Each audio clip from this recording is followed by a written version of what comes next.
IIT జేఈలో toppers అయినటువంటి విద్యార్థుల్ని across the India అందరూ ట్రోల్ చేస్తున్నారు. వీరికి సక్సెస్ని ఎంజాయ్ చేయడం రాదని, వాళ్ళకన్నా మన లైఫే చాలా బాగుందని, ఎవరికి నచ్చినట్టు వాళ్ళని ట్రోల్ చేస్తున్నారు. ఈవెన్ వాళ్ళు చిన్న ఫన్ను ఎంజాయ్ చేయట్లేదని. మనకి ఈ రోజున ప్రతి ఊర్లో ఉండే స్కూల్ 10th క్లాస్ 100 మంది విద్యార్థులు హాజరైతే అందులో 50 మంది విద్యార్థులకు 10/10 వచ్చేస్తున్నటువంటి స్కూల్స్ ఉన్న ఈ రోజుల్లో, బట్టి పట్టే విధానం ఉన్నటువంటి ఈ రోజుల్లో అక్రాస్ ద ఇండియా 15 లక్షల మంది పరీక్ష రాస్తే ఒకే ఒక విద్యార్థికి 300కి 300 మార్క్స్ వచ్చాయంటే అతని యొక్క మైండ్ సెట్ ఏ విధంగా ఉంటుంది అనేది మన ఊహకు కూడా అందకాదు.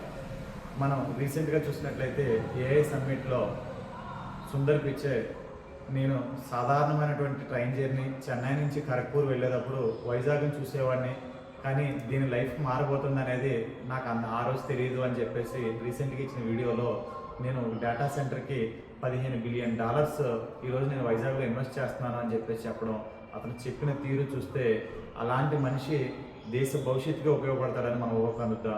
మరి అలా ఐఐటి ఢిల్లీలో చదివినటువంటి దీపేందర్ గోయల్ ఈరోజు జొమాటో ఏర్పాటు చేసిన తర్వాత, ఒకప్పుడు హోటల్స్కి వెళ్ళి మనం ఫుడ్ తినాలి అనే ఒక భావం నుంచి ఇంటి దగ్గరే మనం ఫుడ్ తినవచ్చు, జొమాటోలో బుక్ చేసుకోవచ్చు, మనం ఏదైనా బుక్ చేసుకోవచ్చు అనే ఒక రైడ్ని ఒక ఆలోచన, ఒక ఐఐటికి ఉండేటువంటి ఆలోచన విధానంతో ఇండియా యొక్క రూపాలే మారిపోతున్నాయి.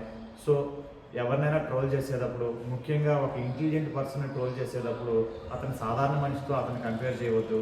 మన ఫ్యామిలీలో కూడా అలాంటి మనిషి రావాలని చెప్పేసి మనస్ఫూర్తిగా కోరుకోండి. Wish you all the best.